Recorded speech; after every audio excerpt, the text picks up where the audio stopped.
सर्वप्रथम कोरोना के महासागर सामयिक संबुद्ध बोधिसत्व बाबा साहब के चरणों में और भिक्षु संघ जो इस समय विराजमान मंच पे सभी को मैं कोटि कोटि नमन करता हूं। और प्रबुद्ध उपासक उपासिकाओं, जैसा कि भंते जी ने कहा कि राजस्थान से जहां से मैं आया हूं, पहले आप लोग आप पीछे जरूर से अपनी बात शुरू करता हूं कि मुझे टाइम कितना मिला भंते जी बोलने के लिए।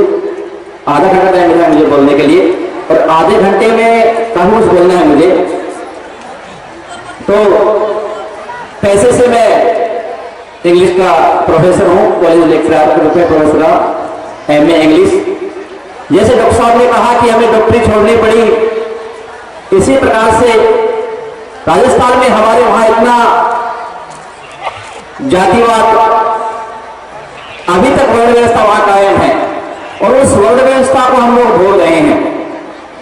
मैं माननीय काशीराम के साथ में रहा, उस समय हमने प्रतिज्ञा ली थी कि जिनमें शादी नहीं करवाएंगे और समाज सेवा करेंगे और कॉलेज लेक्चरर मिल गए, परंतु समाज को देखा तो एक पीड़ा थी, एक दर्द था, एक कष्ट था। तो अचानक से याद आया कि स्कूल से पढ़ाकर, कॉलेज से पढ़ाकर रूम पे आना, रूम से वापस कॉलेज जाना, सुबह शाम दिनचर्या चल रही थी। खूब पैसा आ रहा था, पैसा कमा रहे थे, दूसरे के कोचिंग के बहुत पैसा कमा रहे थे, परंतु समाज की जो पीड़ा थी, दर्द था, जब बाबा साहब की कुर्बानी और त्याग को याद करते तो ऐसा मन में आता कि हमें कुछ करना चाहिए समाज के लिए, हमें भी कुछ बड़ा करना चाहिए समाज के लिए। ये पढ़ाना पढ़ना तो युगों चलता आ रहा है, सभी पढ़ा रहे, कौन सी नई बात है। तो हमने निर्णय लिया कि हमें भी बाबा साहब बताए मार्ग पे, धर्म के मार्ग पे चलना चाहिए और बुद्धिज्म का प्रचार प्रसार राजस्थान में करना चाहिए, ताकि वहां की जो जाति व्यवस्था है, वर्ण व्यवस्था है, उससे लोग जो परेशान है वो बाहर निकल सके। और समय समय बाबा साहब की अनुकंपा हुई कि हमने वो आपकी नाथ की भूमि में आकर हमने शिव धारण किया और उस पद को छोड़ा। तो जैसे हमारे राजस्थान में भी मैं कह रहा था भंते जी कि आप इतने बनते हो, अगर राजस्थान में हम लोगों की बहुत आवश्यकता है, अगर आपकी अनुकंपा हम लोगों पे हो जाए तो वहां के जो लोग दीन दुखी है, जो कष्ट हो रहे हैं अंधविश्वास से, हम लोगों को तो क्या मंदिर में प्रवेश करने पे हमें पीटा जाता है, मारा जाता है, अगर भूल से मूछे रख ली तो हमारी हत्या हो जाती है, हमारा कत्ल हो जाता है। और बहन बेटियों के मान सम्मान की क्या बात करूं, आप जाके आपको देख सकते हो, अभी भी वहां ठाकुरशाही है इस प्रकार की राजस्थान में। वो क्षेत्र से आया हूं जहां पर बुद्ध का नाम दूर दूर तक नहीं है। हम बाबा साहब को तो जानते थे, बुद्ध को नहीं जानते थे, किताबों में पढ़ा था थोड़ा बहुत, उतना जानते थे। तो बाबा साहब के धर्म के बारे में हम लोग चले, जैसा मैंने सीखा वो आप लोगों के साथ में शेयर करने का प्रयास करूंगा। मैं क्रांतिकारी भंते प्रज्ञा सागर,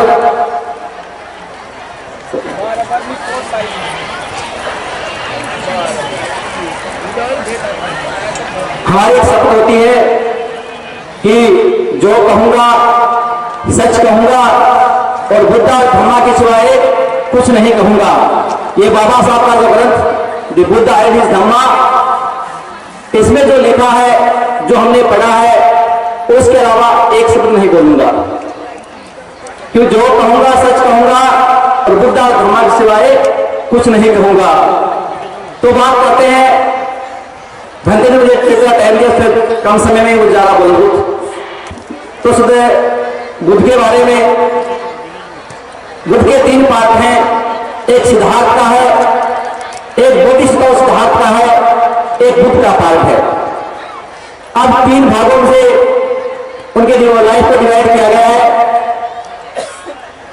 तो जैसे ही सुरोधन के यहां महामाया के एक बच्चा पैदा होता है और कपिलवस्तु में ये सारी बातें भंते जी धर्म के बारे में खुद बता दी है। मैं जब इसका रिपोर्ट करता हूं, जो मैंने अनुभव किया धर्म के बारे में, धर्म क्या चीज है, जो मैंने महसूस किया वो आपके सामने एक्सप्रेस करूंगा, बताना चाहूंगा। जैसे ही महामाया 7 दिन के बाद दुनिया से चल बसती है और उसका पालन पोषण है महाप्रजापति गौतमी करती है, उसको स्टेप मदर होती है। तो कहते हैं उस समय जो पैदा हुआ उस समय असित मुनि आया और असित मुनि जैसे ही बच्चे को देखने के लिए आया तो एक बार हंसा और फिर वो रोया, ऐसा इसमें लिखा है। ऐसा हंसा तो राजा ने पूछा सुबोधन ने कि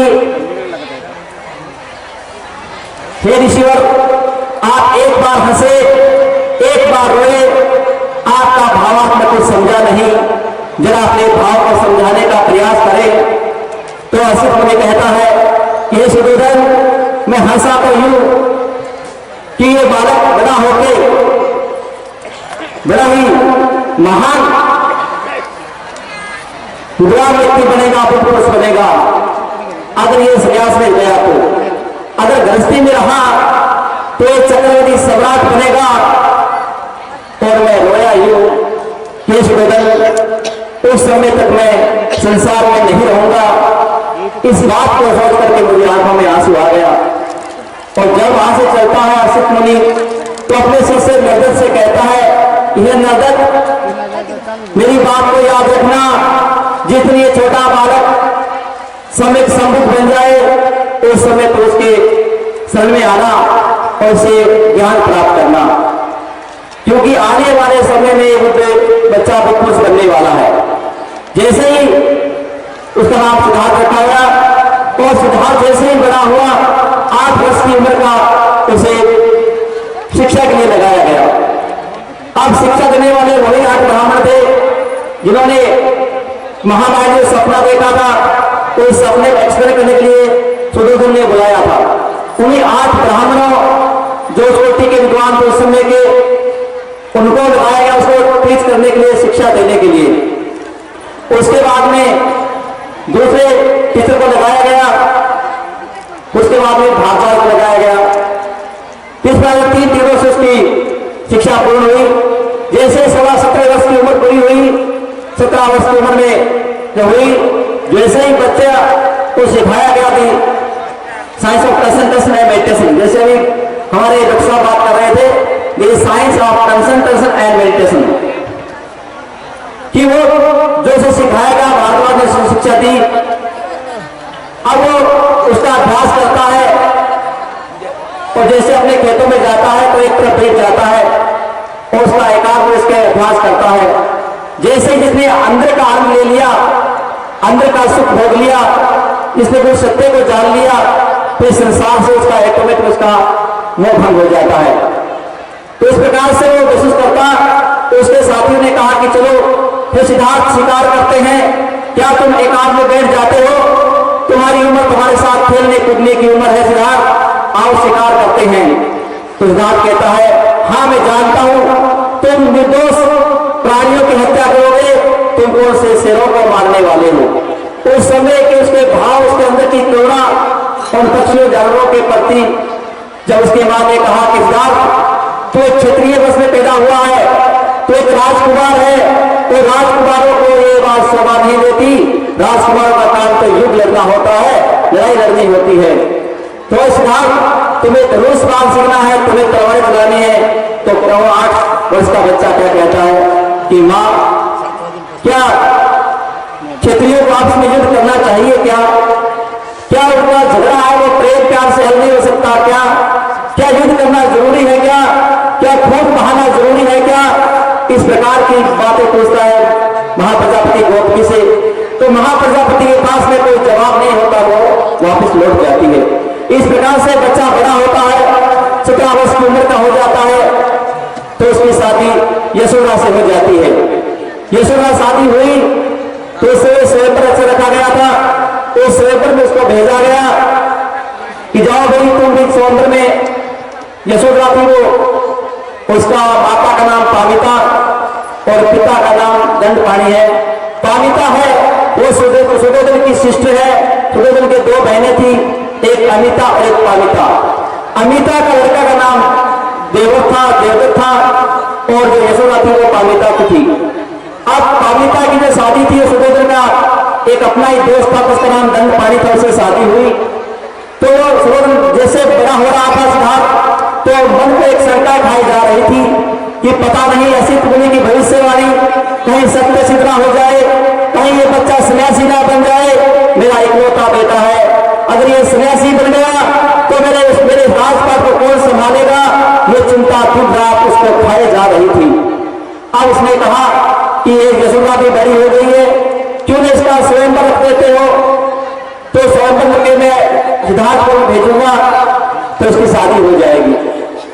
स्वयंवर रचा गया। अब स्वयंवर में सभी राजकुमार आए गए यशोदा का।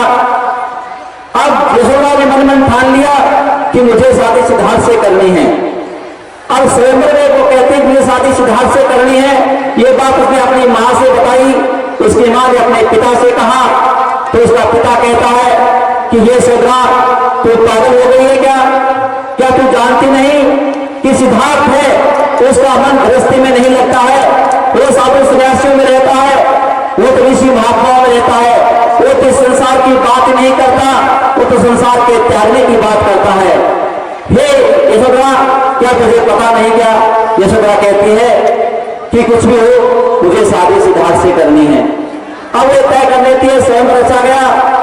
अब उसका जो मित्र था उसने कहा कि भाई आपको स्वयं में भाग लेना है। तो सिद्धार्थ कहता है कि मेरा संसार में कोई मेरा मन नहीं है, गृहस्थी में परिवार में मेरा कोई मन नहीं है। पिता ने कहा मैं स्वयंवर में आ गया और स्वयंवर में आ गया, आप शादी का मेरा कोई लक्ष्य नहीं है। परंतु उसके मित्र ने उसको समझाया कि भाई ऐसा मत करो, अगर तुम स्वयंवर में भाग नहीं लोगे तो सारे राजकुमार तुम पे हंसेंगे, तुम्हारी मजाक उड़ाएंगे और तुम हंसी के पात्र बन जाओगे, और क्या तुम्हें ये बात शोभा देगी? अगर तुम स्वयंवर में भाग नहीं लोगे तो लोग तुम्हारे माता पिता के बारे में पता नहीं क्या क्या बात कहेंगे। तो क्या तुम अपने माता पिता का मान सम्मान की क्या तुम्हें जरा भी चिंता नहीं है? इस प्रकार से उसको फोर्स किया गया और वो सिद्धार्थ स्वयंवर में भाग लेता है। स्वयंवर में जो प्रतियोगिता रखी गई, जो कॉम्पिटिशन था, उस प्रतियोगिता में आखिरकार वो विजय होता है, उसकी शादी यशोदा से हो जाती है। यशोदा शादी हो गई तो चलने लगा तो उसके मित्र ने कहा मित्रा मैं अकेले नहीं चलेंगे, यशोदा को साथ लेके चलना है। तो सिद्धार्थ कहता है क्या यशोदा साथ जाएगी? बोले हाँ भाई, हमारे भारतीय संस्कृति की परंपरा है कि शादी के बाद लड़की अपने पति के यहाँ साथ जाती है। तो अच्छा, अब वैसे उसके साथ आ गई कपिलवस्तु। उसके पिता ने शादी होकर सोचा कि भाई इसका मन गृहस्थी में लगा रहे। उसने अपने पिता ने 3 महल बनाए। हम सब ने पढ़ा है सर्दी के लिए, वर्षा के लिए, गर्मी के लिए, और उसे महल में संसार के तमाम सुंदर युवतियों को रखा गया ताकि इसका मन है वो संसार के भोग विलासों में लगा रहे। संसार की तमाम सुंदर युवतियों को वहां रखा गया और वो युवतियां उसका मन को बहलाने का बार बार प्रयास करती है। परंतु आखिरकार जो 3 साल गुजर जाते हैं तो सिद्धार्थ कहता है कि हे बहनों, तुम लोग अपने अपने घर जाओ, क्योंकि तुम्हारी सुंदरता मुझे पता है, ये तुम्हारी सुंदरता चंद दिनों की है, ज्यादा समय तक तुम्हारी सुंदरता चलने वाली नहीं है। एक दिन तुम्हारा एक पूर्व हो जाएगा, तुम्हारे लिए इसकी सुंदरता चली जाएगी। मैं जानता हूं सत्य को। ये पहला ऐसा व्यक्ति था जिसने अपनी उम्र की युवतियों को कहा कि बहनों अब तुम अपने घर जाओ। यहाँ कबीर साहब की बात मुझे याद आती है कि लिटरेचर मैंने काफी पढ़ा है साहित्य। कबीर साहब कहता है कि धरती पर से अंबर भीजे क्या पत्थर का भीजे जी, अरे नाटक चाटक करो बतेरा नहीं कबीरा रीजे जी। उल्टी बात है कबीरों की सिद्ध महापुरुषों की। कहते हैं कि धरती पर से अंबर भीजे, अरे धरती पर से अंबर भीजे क्या पत्थर का भीजे जी, नाटक चाटक करो बतेरा नहीं कबीरा रीजे जी। क्या तो कबीर साहब इसी प्रकार से सिद्धार्थ ने कहा कि तुम नाटक चाटक अपना बंद करो बहनों, और जहां जिस घर से आए उस घर वापस अपने अपने घर लौट जाओ।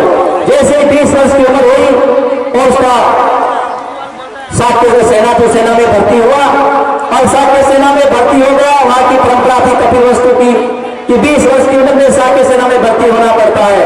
और जैसे जैसे सेना भर्ती हुई 8 साल बीत गए, 28 साल की उसकी एज हो गई। 28 साल की एज के अंदर अब कोहली और शाक्य के बीच झगड़ा से हो जाता है एक रोहिणी नदी के पानी को लेकर के। अब शाक्य कहते हैं पानी पहले हम लगाएंगे, कोहली कहते हैं पहले पानी हम लगाएंगे। तो वहां का सेनापति था, उसने कहा अपनी सेना से कि ये रोज रोज की क्या समस्या है, क्यों ना हमें युद्ध करके एक ही समय में झगड़ा समाप्त कर देते हैं। तो सिद्धार्थ ने कहा कि मैं युद्ध में भाग नहीं लूंगा, क्योंकि मैं किनके साथ युद्ध करूं, जिनसे मैं युद्ध करूंगा वो कोलियो मेरे अपने रिलेटिव है, क्योंकि सिद्धार्थ का ननिहाल था वो कोलियो में था, उसकी मां थी वो कोलियो थी। उसने कहा मैं किसको मारूंगा, किसके अगेंस्ट में मैं फाइट करूंगा, मैं वोट करूंगा, मैं क्यों करूंगा, किसके में लड़ाई लड़ूंगा, वो भी तो अपने ही है, मेरे ही है, जिनको मैं मारूंगा, मैं युद्ध में भाग नहीं ले सकता। तो सेनापति कहता है, बार बार उसको बताता है, और जो पहले तो वहां का सेना का बहुमत था वो सिद्धार्थ के पक्ष में होता है, और जो सेनापति उसके विरोध में होता है तो सारा बहुमत होकर सेनापति के पक्ष में चला जाता है। सेनापति कहता है कि सिद्धार्थ, अगर तू सेना में भाग नहीं लेगा तो तुम्हें 3 बातों में से कोई एक बात को तुम्हें चुनना पड़ेगा। पहली बात यह है कि तुम्हें ये देश निकाल छोड़कर तुम्हें जाना पड़ेगा, और दूसरी बात तुम्हारे माता पिता की जो संपत्ति है वो जब्त कर ली जाएगी। तीसरी बात कि तुम्हें युद्ध में भाग लेना है। तो सिद्धार्थ ने युद्ध में भाग लेने वाली बात तो पहले ही मना कर चुका था, और दूसरी बात कहा कि हे सेनापति, जो गलती मैं कर रहा हूं उसकी सजा मेरे माता पिता को क्यों मिले, जब गलती मैं कर रहा हूं तो सजा भी मुझे भोगनी है।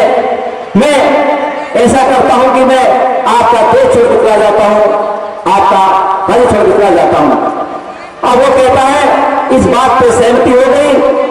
अब जैसे ही उसने निर्णय किया, घर आया तो सारी बातें घर वालों को पता चल गई थी कि आज जो साथ के पीछे जो बात थी उस बात को लेकर के सभा रखी गई। उस सभा में क्या प्रस्ताव रखा गया, उस प्रस्ताव में सिद्धार्थ ने क्या कौन सा फैसला सुनाया। सिद्धार्थ ने प्रवजा लेकर के सन्यासी भिक्षु बनने की ठान ली, और जब घर आया तो पिता ने कहा कि तुम हमारे इकलौते बेटे हो, अगर तुम छोड़ कर चले जाओगे तो उस राजपाट को कौन संभालेगा, हमारी सेवा कौन करेगा। उसकी माता महामाया कहती है, मां प्रजापति कहती है कि हम ऐसा करते तुम्हारे साथ ही चल करते हैं, तुम्हारे साथ चल करते हैं।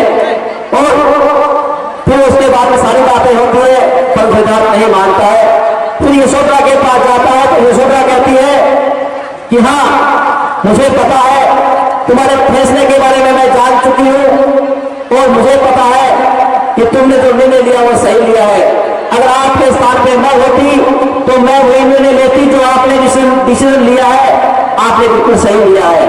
परंतु मुझे पता है तुम प्रवजा तो लोगे, तुम्हें देश निकाल तो मिलेगा, तुम देश छोड़कर जाओगे, पर तुम्हें एक बात याद रखना कि जब देश छोड़ के जा रहे हो, घर बार का त्याग कर रहे हो, तो समाज हित में कोई ऐसा भला कार्य करना, समाज कल्याण के लिए कोई ऐसा बड़ा कार्य करना जिससे अपने माता पिता और मेरी भी शोभा बने, ऐसा कोई बड़ा कार्य समाज हित में करना।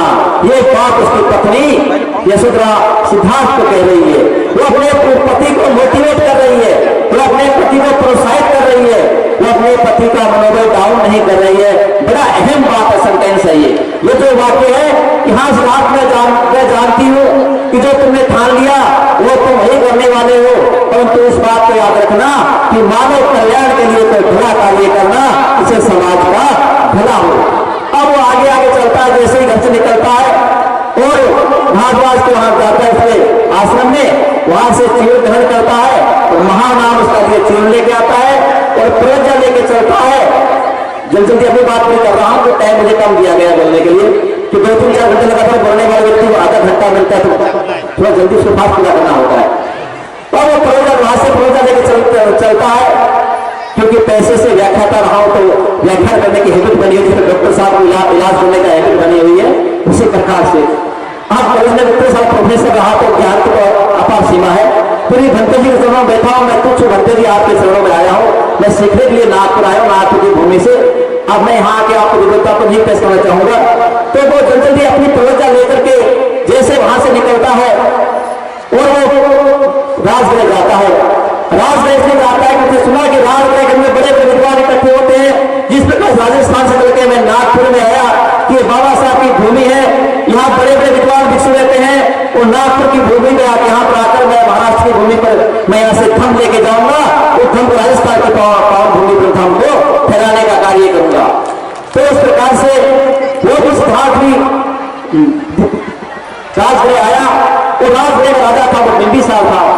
जैसे ही वो राजगृह में एक पहाड़ी पर रुका हुआ था तो वहां पर 5 परिव्राजक आते हैं और वो कहते हैं कि हे मित्र, तुम कौन हो, तुम्हारा परिचय क्या है, तुम कहां से आए हो और तुम बड़े हट्टे कट्टे नौजवान लग रहे हो, सुंदरता बड़ा भारी आपकी सुंदरता है और इतने सुंदर नौजवान हो, तुम ऐसी कौन सी विपदा पड़ गई जो तुम भिक्षु बन गए।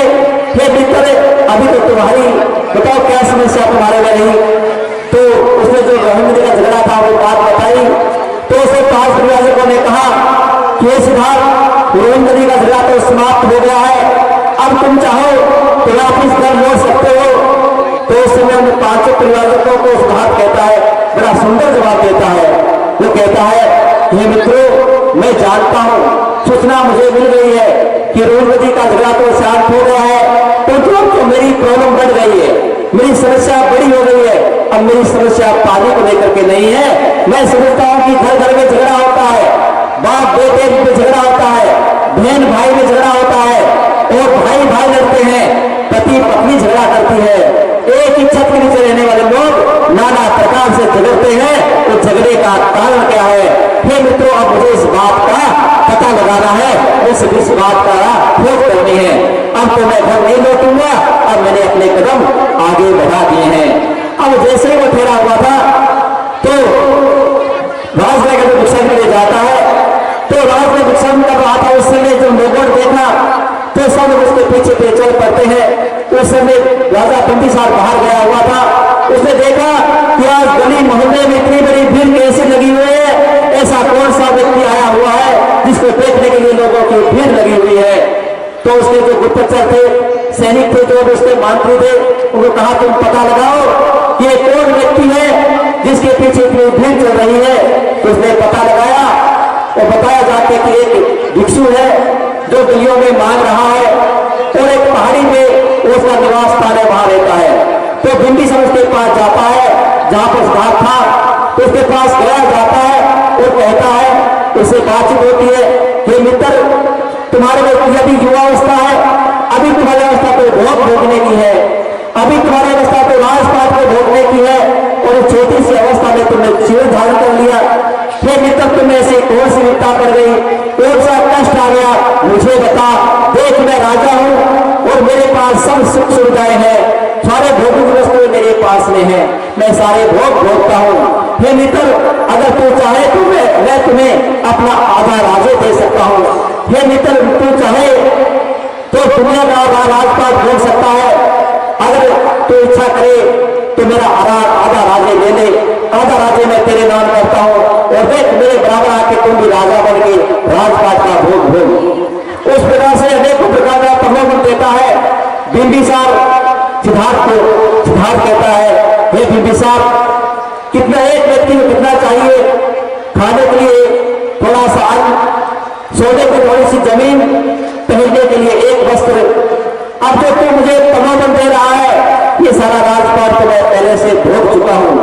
हे बिंबिसार, अगर ये भी चीजें उनको दे जिनकी अभी इच्छाएं बाकी हैं, जिनकी तृष्णाएं नहीं मरी है, उन लोगों की चीजों की आवश्यकता है।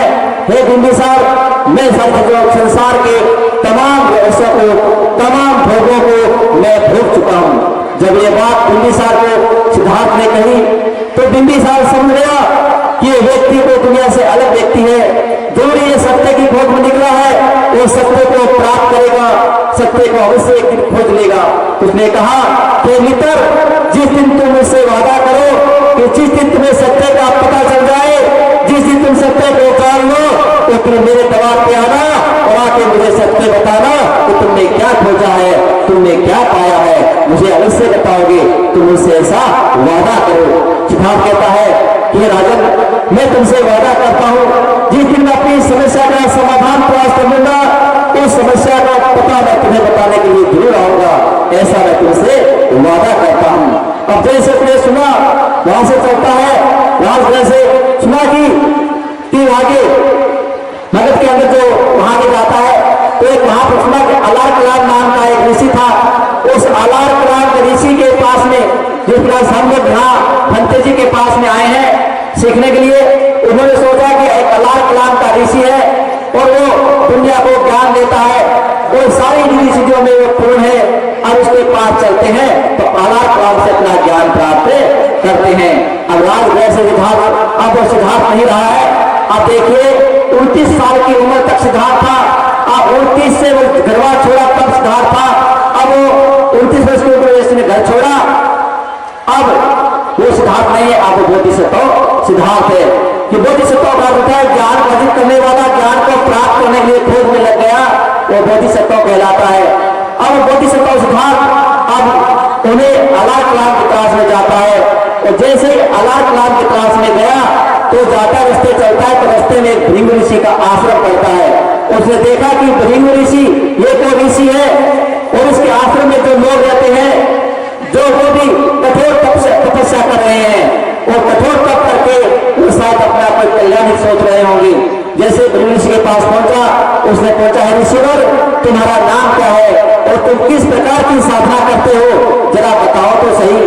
तो भृंग कहता है हम लोग आत्मा की शुद्धि के लिए और स्वर्ग के बाद और हमारे मृत्यु के बाद में हमें स्वर्ग प्राप्त हो, हमें पैराडाइज मिले, हमें हेवन मिले, उस स्वर्ग को पाने के लिए हम तपस्या करते हैं ताकि मृत्यु बाद हमारी आत्माएं स्वर्ग में जाए।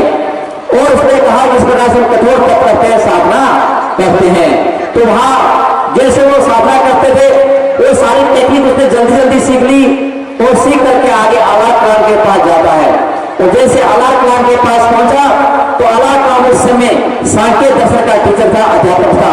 जिस प्रकार से डॉक्टर साहब डॉक्टरी के टीचर थे, जिस प्रकार से मैं इंग्लिश का एमए में टीचर था और भंते जी जैसे धर्म के टीचर हैं, उसी प्रकार से व्यक्ति अलग अलग कलाओं का मालिक होता है, अलग अलग कला का मास्टर होता है। तो अल्लाह कलाम सांख्य दर्शन में मास्टर था। सांख्य दर्शन के अंदर क्या आता है, आनापानसती और प्राणायाम, श्वास को अंदर खींचना, श्वास को अंदर रोकना, श्वास को बाहर छोड़ना, तीसरी थी वो थी समाधि लगाना। अल्लाह कलाम प्राणायाम की 3 बातें जानता था और जो तीनों में प्राणायाम कॉमन था, श्वास पे काम करता था। और ये सांख्य दर्शन के अल्लाह कलाम के पास 3 साल तक रहा। वो 3 साल तक जो अंदर की जो 7 अवस्थाएं होती है साधना की, उन 7 अवस्था सिद्धार्थ ने मास्टरी हासिल कर ली। अब 3 साल के बाद सिद्धार्थ पूछता है कि अल्लाह कलाम हे प्रिय मित्र, जो तुम जानते थे वो तो मुझे आपने सिखा दिया, क्या इससे आगे भी तुम कुछ जानते हो क्या? तो अल्लाह कलाम कहता है कि हे मित्र सिद्धार्थ, जो मैं जानता था, जो मैं मुझे पता था, जो मैंने खोजा था, वो तो मैंने आपको सिखा दिया, इससे आगे मैं नहीं जानता हूं। सिद्धार्थ कहता है हे मित्र आप मुझे ये बताओ, अब इससे आगे कौन जानता है, आप मुझे ये बताओ। तो जैसे उसने सुना कि पास में उद्दरापुर नाम का ऋषि रहता है, वो भी साधक है, साधना करता है और 8वीं समाधि के बारे में वो जानता है।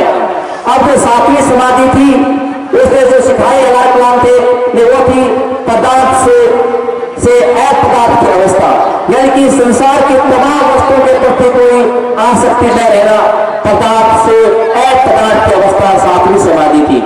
अब वो जहां से हमने सुना कि पास में उद्दरापुत्र रहता है, उद्दरापुत्र के पास जाता है और कहता है कि उद्दरापुत्र मैंने जो शरीर की 7 अवस्थाएं होती है, जो 7 समाधि होती है, उस 7 समाधि का तो मैं पूर्ण मास्टर बन गया हूँ। मैं सभी प्रकार के मैं चमत्कार दिखा सकता हूँ, मैं हवा में उड़ सकता हूँ, मैं अग्नि पानी पे तैर सकता हूँ और मैं बैठा बैठा अदृश्य हो सकता हूँ और मैं दुनिया की तमाम बातें यहाँ बैठा हुआ मैं बता सकता हूँ। ये सारी कलाएं तो मैंने सीख ली है और जो तुम जानते हो उस कला के बारे में सीखने के लिए आया हूँ।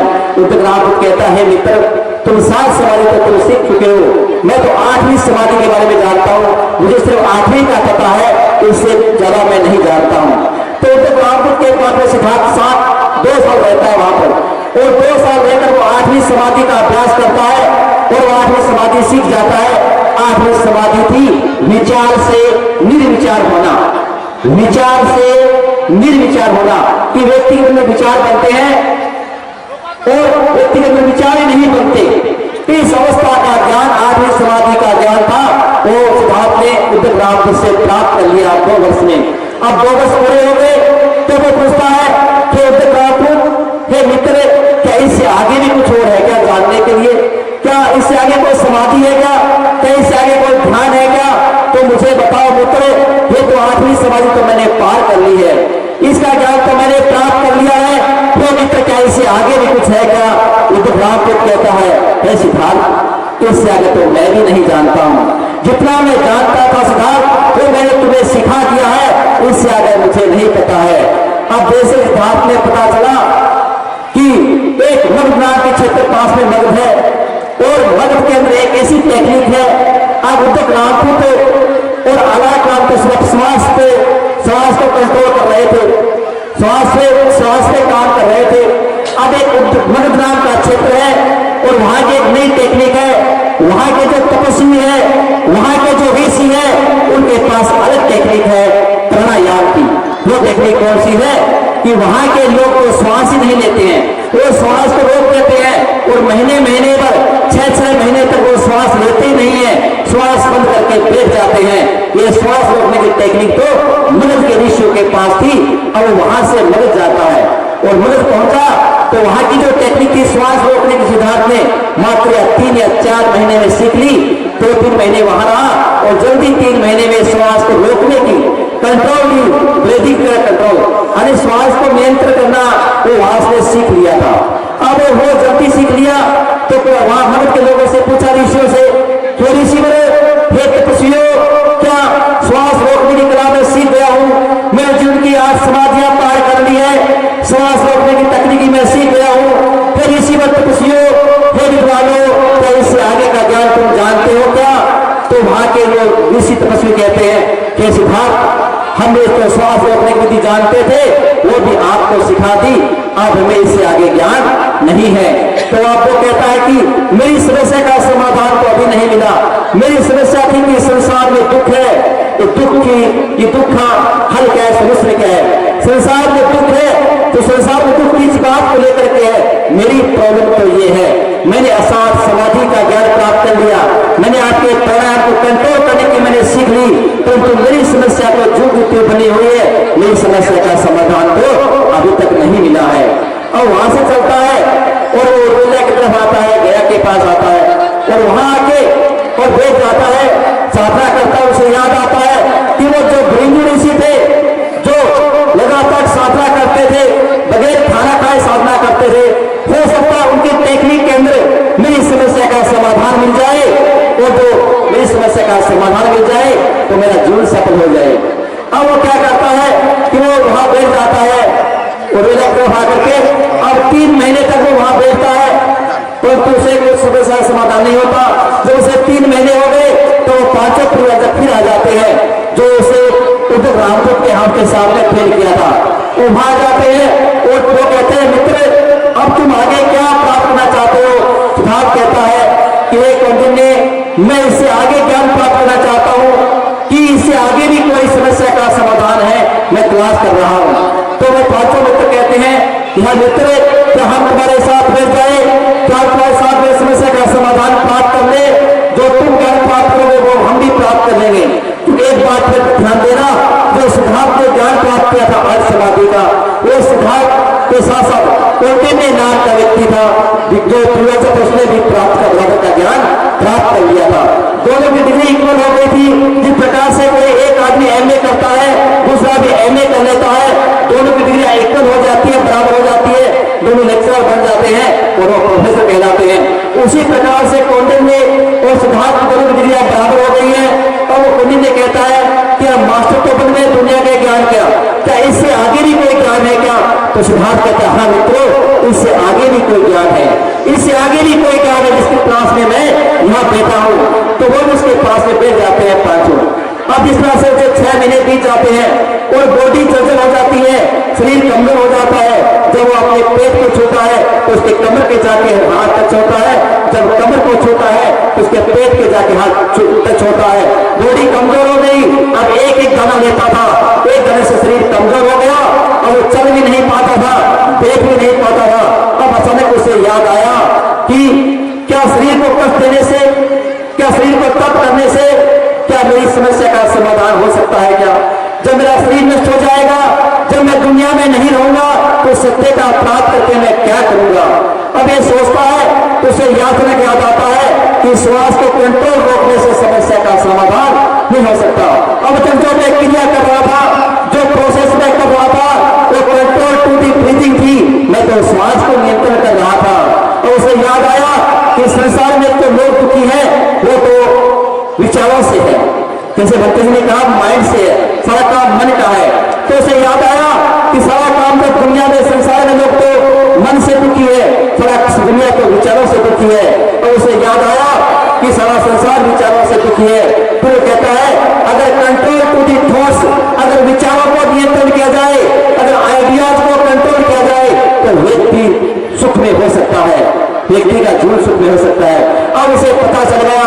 अब वो क्या कहता है कि चलो खाना खाते हैं, भूखा रहने से कोई अभिप्राय नहीं है। और वहां से उठता है और खाना खाने के लिए चलता है और गिर पड़ता है। वो जैसे ही वहां पर गिर पड़ता है, उसी समय एक उपासिका आती है, इसका नाम क्या था? सुजाता था। अब सुजाता उसमें क्या देती है? मैंने यहां लिखा कि क्या खीर देती है। इसमें बुद्धा और थमा में खीर कहीं नहीं लिखी हुई, जो कहूंगा सच कहूंगा, बुद्धा और थमा के सिवाय कुछ भी नहीं कहूंगा।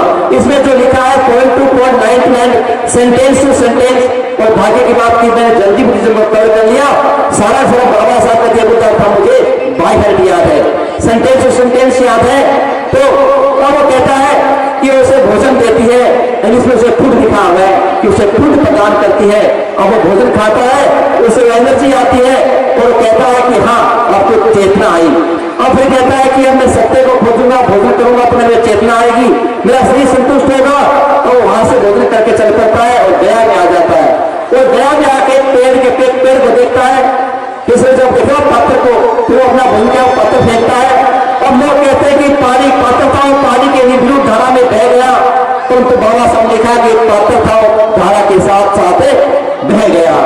इसमें जो लिखा है। और फिर कहते आगे कि जो फिर वहां से देखा कि हाँ मुझे संबोधि प्राप्त होगी, तो वहां से आगे निकल पड़ता है। जल्दी जल्दी बात को पूरी करता हूँ, टाइम मुझे कम दिया गया है बोलने के लिए, क्योंकि लंबा थोड़ा बोलना होता है तो उसे टाइम चाहिए वक्ता को। अब वहां से चलता है और गया में आ जाता है और गया में एक पेड़ देखता है कि कोई भी पेड़ उसे बैठना था, जिस प्रकार से भंते जी को आश्रम बनाना था और भंते जी को स्थान अच्छा लगा, उन्होंने अपना आश्रम बनाया, अपना विहार बनाया।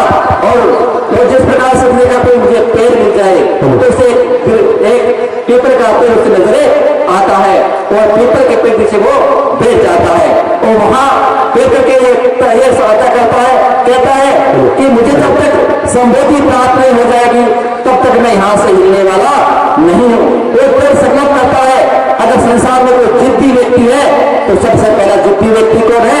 सिद्धार्थ। दो की शक्ल सिद्धार्थ है। वो जिद करता है कि जब तक मैं सत्य को नहीं जान लेता हूं मैं यहां से हिलने वाला नहीं हूं। ये वो दृढ़ निश्चय करता है, वो संकल्प करता है। मंदिर से मेरी बात अधूरी रहेगी, जल्दी पूरी करता हूं मैं।